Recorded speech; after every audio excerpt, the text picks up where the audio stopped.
Let me just say this straight. Arsenal went to Lisbon, played without Saka, without Timber, and still came back with a 1-0 win, away from home, in a Champions League quarter-final, against a Sporting CP side that had just turned over Bodo Glimt 5-0 in the round of 16. Think about that for a second. And now the second leg is at the Emirates, on Wednesday, April 15th, 2026, under the lights, in front of 60,000 red and white shirts, with a full squad, with our key players back, with Rice, Gyökeres, Eze, Gabriel, Havertz, and Jesus all spotted back at the training ground looking sharp, looking focused, looking ready. Bro, this is our moment. How did we get here? The road to the quarterfinals. First, let's give credit where it's due. Arsenal did not stumble into this quarterfinal. We earned it. Look at how this Champions League campaign went. We beat Olympiacos 2-0 at home. Then we absolutely destroyed Atletico Madrid 4-0. That game alone should have told everyone in Europe that Arsenal are serious this year. We went to Slavia Prague and won 3-0. Bayern Munich came to the Emirates and left with a 3-1 defeat. Club Brugge, 3-0 to Arsenal. Inter Milano, we went to Italy and won 3-1. That is not a team scraping through. That is a team putting Europe on notice. Then came Bayer Leverkusen in the round of 16. We drew the first leg 1-1 away, then handled business at the Emirates 2-0. Comfortable, professional, exactly how a proper European team should operate. And Fabrizio Romano himself confirmed it when the draw was made. Arsenal versus Sporting CP, one of the 4 quarter-final matchups set for Budapest if they go all the way. The whole world knows where this is heading. The first leg. Arsenal win 1-0 in Lisbon. Now here is where it gets really interesting. Before the game in Lisbon, Fabrizio Romano dropped a huge piece of news. Bukayo Saka was ruled out of the first leg entirely. Arteta confirmed it. Saka had already missed some time before the game, and he simply was not fit to travel to Portugal. That is a massive blow for any team. Saka is arguably our best player. The guy who makes things happen on the right side, who creates chances out of nothing, who defenders genuinely fear. Losing him for a Champions League quarter-final first leg away from home, most fans would start worrying. But here is what actually happened. Arsenal went to Lisbon anyway, without Saka, without Timber at right back, and still came away with a 1-0 victory. Think about what that says about this squad right now. Sporting CP are no joke. This is a team that came back from 3-0 down to beat Bodo Glimt 5-0 in the last round. Their home stadium, the Estadio José Alvalade, is a tough place to go. The atmosphere is intense. And still, Arsenal shut them out completely. And now the second leg is at the Emirates with a 1-0 lead. The stats say Arsenal have a 66% chance of going through. Sporting have less than a 14% chance of turning this around. The draw is at 20%. Do I think this is fully done, though? Not yet. Not until that final whistle on Wednesday night. The players are back. And this is massive. Here is the most exciting news going into this second leg. The players who were missing or managing fitness issues during the first leg are now back. All of them. Training at London Colney. Fully fit. Ready to go. Declan Rice. The heartbeat of this Arsenal team. Every time Rice plays, Arsenal look like a different club. His energy, his ability to win the ball back, his passing under pressure. This team needs him. He was available in Lisbon, but having him fully sharp for the home leg is huge. Viktor Gyökeres. Oh man, where do I even start? If you remember the drama of Arsenal signing Gyökeres last summer, Fabrizio Romano was reporting on it for weeks. The deal was complicated. Sporting kept asking for more and more money. Gyökeres himself had told Sporting he only wanted Arsenal. He was basically fighting to leave his own club just to join us. Arsenal eventually agreed a deal around 63.5 matter plus add-ons. Romano confirmed it. Here we go. And now, Gyökeres is lining up to face his former club in a Champions League quarter-final in an Arsenal shirt. You genuinely could not write this stuff. Does he score against them on Wednesday? I honestly think he does. The motivation is there. The quality is there. Ebereki Eze, another player who was injured for the first leg. Missing Eze hurts because of what he brings going forward. That unpredictability, that ability to drift into pockets of space and create something from nothing. Getting him back for the home leg gives Arteta so many more attacking options. Gabriel, the absolute rock at the center of defense. Gabriel Magalhaes is one of the best defenders in Europe right now. His combination with Saliba at the back is world-class. Having him fully fresh and in form for this game is exactly what Arsenal need to protect that 1-0 lead. Kai Havertz. Havertz has grown so much in this Arsenal system. He works the channels brilliantly, he presses defenders, and he has that ability to pop up with big goals in big moments. His energy is something Arteta values massively. Gabriel Jesus. You might wonder why Jesus matters when we have Gyökeres, but Jesus brings something different. His movement, his hold-up play, his pressing from the front. He is a proper squad option who can change a game when he comes on. All 6 of these players, Rice, Gyökeres, Eze, Gabriel, Havertz, Jesus, confirmed training, confirmed fit, confirmed ready. This Arsenal squad goes from very good to genuinely dangerous when everyone is available. The Emirates is going to be electric. Let me paint the picture for you. Wednesday, April 15, 2026. Night game. 60,000 fans in red and white. The Champions League anthem playing before kickoff. Arsenal going into the game with a 1-0 lead from the first leg. Key players back from injury. A squad that has been building towards this moment for years. I have been watching Arsenal for a long time. There are nights at the Emirates where the crowd lifts the players to another level, where the atmosphere makes opposition teams nervous just warming up, where you can feel something special in the air. This is going to be one of those nights. Sporting CP will come to London trying to attack. They have to. They need to score to have any chance of going through. They cannot sit back and defend a 0-1 deficit. That takes them out. So Rui Borges will ask his team to be brave, to press high, to try to get an early goal and change the whole narrative of the tie. That creates space. And when there is space on the pitch, Arsenal with Eze, Gyökeres, Rice, and the others running in behind, that is a problem for any defense in Europe. What the numbers say. Let us look at the bigger picture for a second. Arsenal's Champions League form this season has been genuinely brilliant. Across the group and knockout stages, the Gunners have been beating teams by multiple goals consistently. The 4-0 versus Atletico, the 3-0 versus Slavia Prague, the 3-1 versus Bayern. These are not lucky results. This is a team that knows how to perform at this level. The 1-0 win in Lisbon, achieved without Saka, without Timber, against a side with serious momentum, that result shows mental toughness and tactical discipline. Arteta set up the team to be solid first and hurt Sporting on the counter.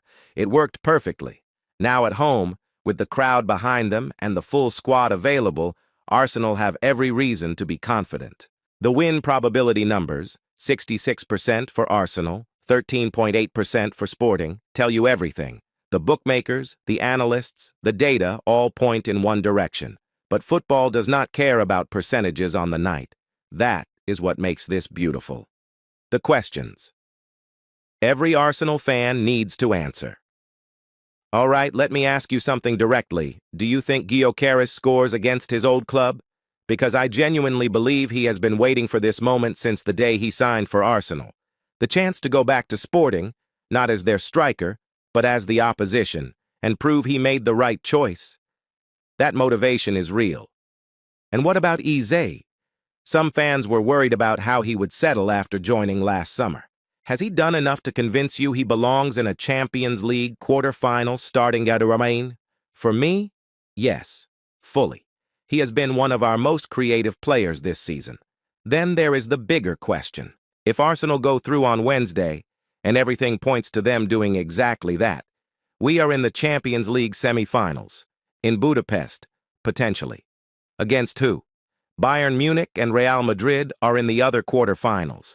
PSG and Liverpool are battling it out too. Who do you want Arsenal to face in the semis? Drop that in the comments below. I want to know what you think. The Gyökeres story is the wildest subplot. I keep coming back to this because it is honestly one of the most dramatic subplots of this entire Champions League run.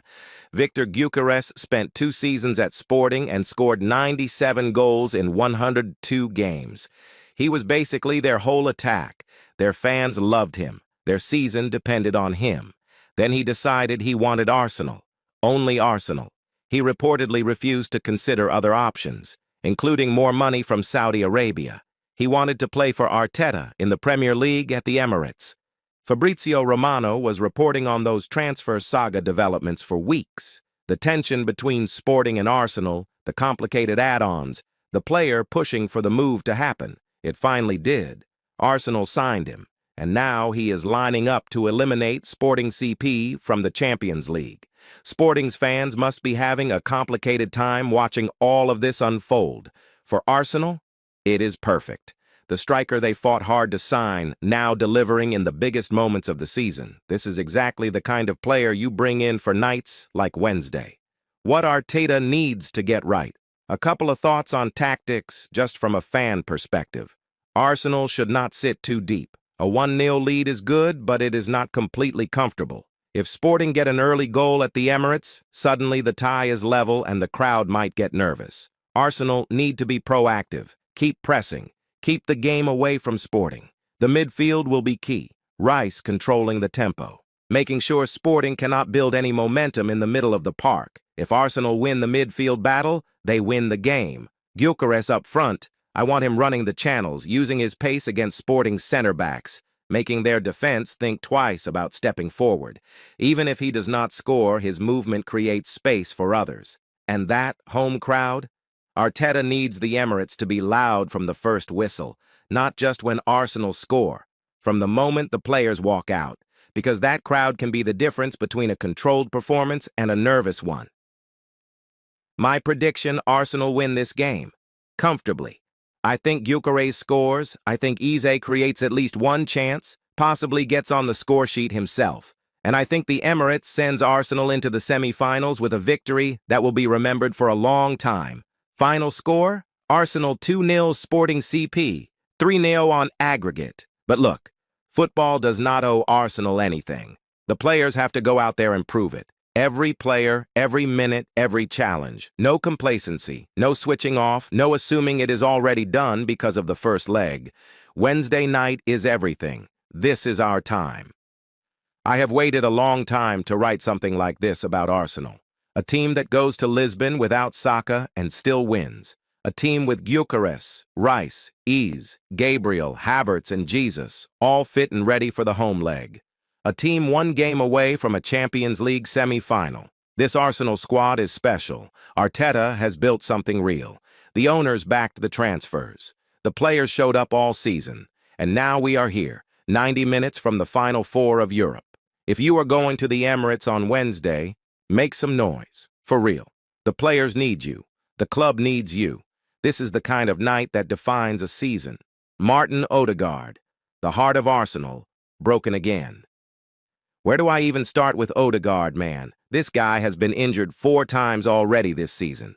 4. And the cruel part? He's picked up yet another knock.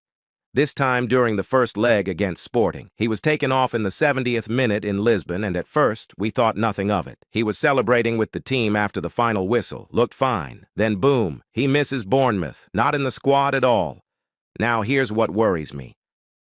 Arteta said before the Bournemouth game that Odegaard picked up a niggle, and he described him in a way that genuinely gave me chills. He basically said the team doesn't flow without him.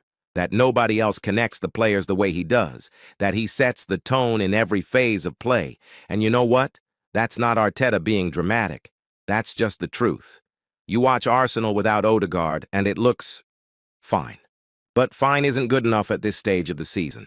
The passes don't arrive at the right time. The pressing doesn't trigger as naturally. The team looks slightly disconnected, like a phone with a cracked screen, still works, but something's off. The good news, and I say this cautiously, is that he was spotted arriving at the Emirates with the team on the weekend. That suggests the issue isn't too serious, and reports are pointing to a possible return tonight against Sporting, but I'm not fully convinced he'll start. Arteta might ease him in from the bench if he's not 100%. Here's my honest take. I'd rather Odegaard sits tonight and is fully sharp for Man City on Sunday, one game at a time. We don't need him to beat Sporting. We just need a clean sheet. But for City, we absolutely need him. Do you think Arteta should risk Odegaard tonight or save him for the bigger battle on Sunday? Let me know in the comments. Bukayo Saka, the big one. Nobody's talking about enough, right? Can we please talk more about Saka? Because the way this situation has been handled is strange. It started during the international break. Saka was pulled out of England duty early. At the time, Thomas Tuchel said it was about managing his workload. Fine, understandable. The guy plays every single game for Arsenal and England. He's always going at full speed. Then he missed the FA Cup game against Southampton. Again, we were told it was rest, load management, nothing serious. Then he didn't travel to Lisbon for the Sporting first leg. Okay, now alarm bells are ringing. Then he misses Bournemouth, and he hasn't been seen in any of the open training sessions that media can attend. When a player misses that many games and nobody can see them training, that's not load management anymore. That's an injury, and Arteta hasn't been straight with us about it. Every press conference answer on Saka has been vague. We need him.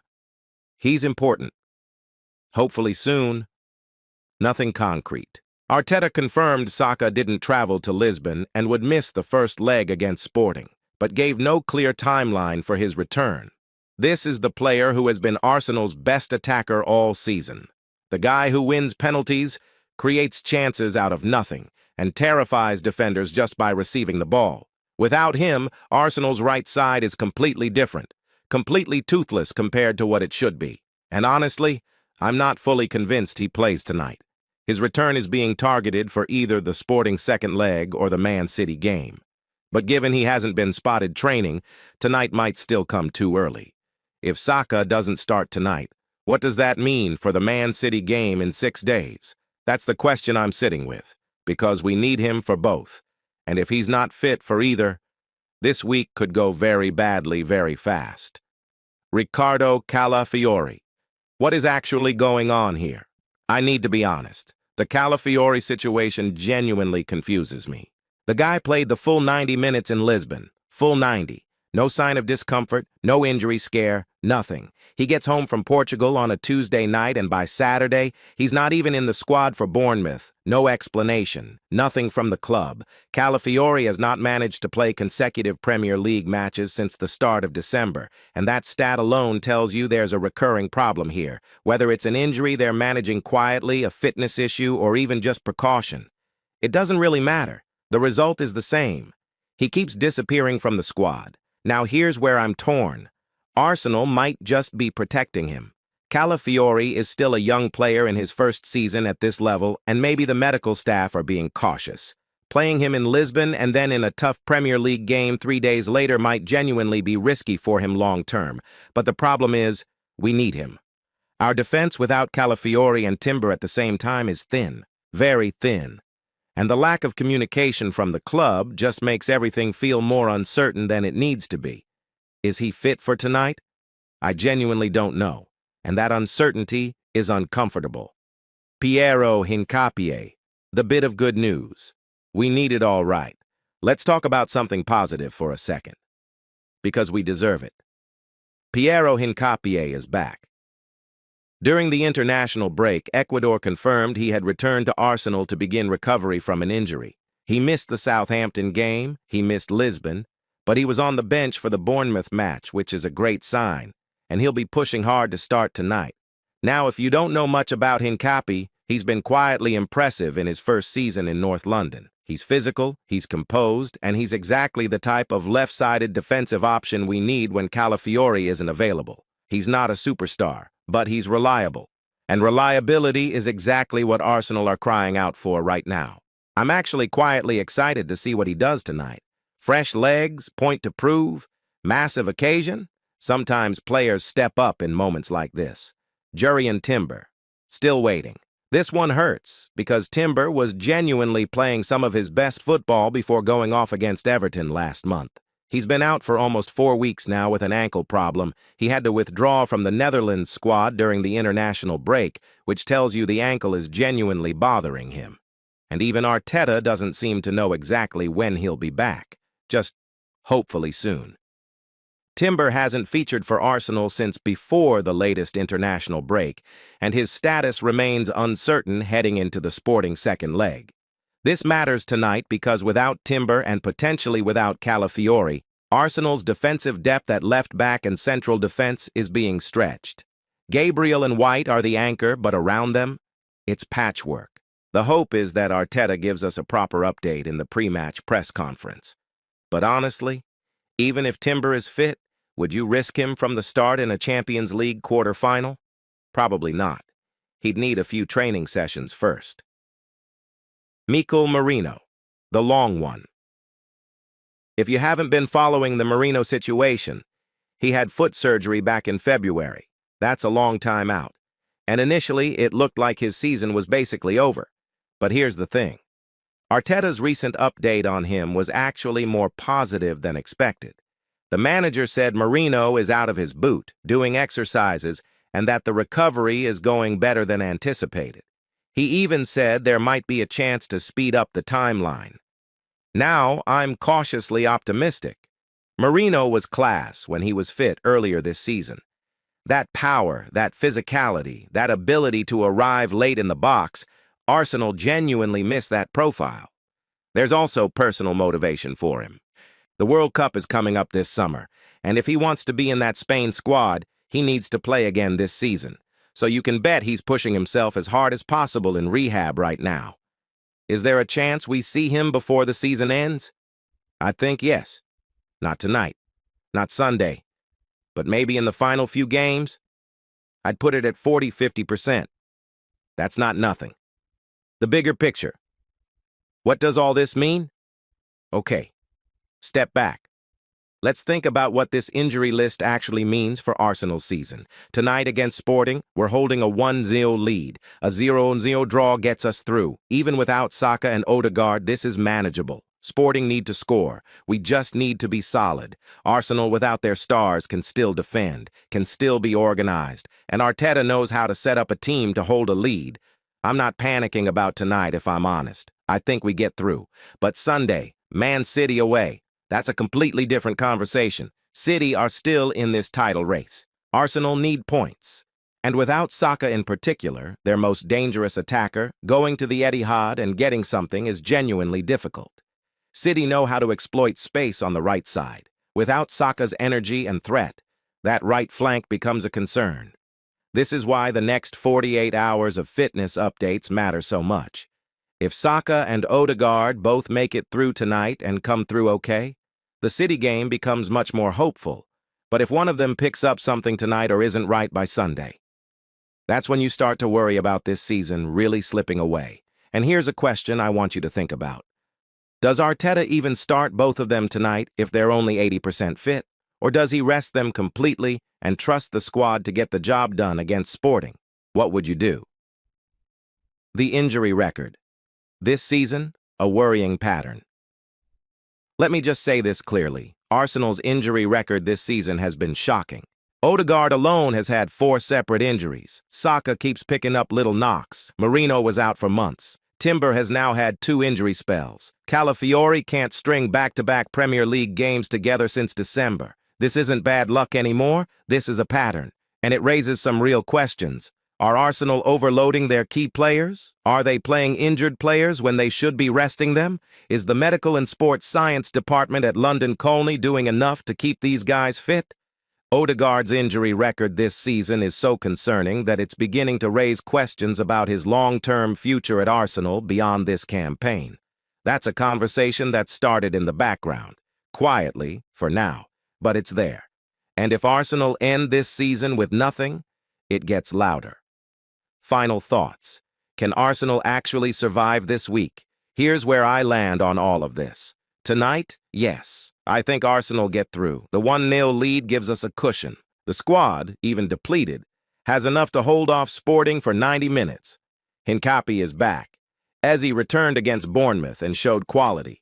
And Arteta is a smart enough manager to set up defensively when he needs to. Sunday against Man City? That's the real test. And that depends almost entirely on whether Saka and Odegaard can come through tonight unharmed and be fully available by the weekend. If they're both fit, we have a chance. If they're not, this season might already be over before it officially ends. And that's the brutal reality of where Arsenal are right now.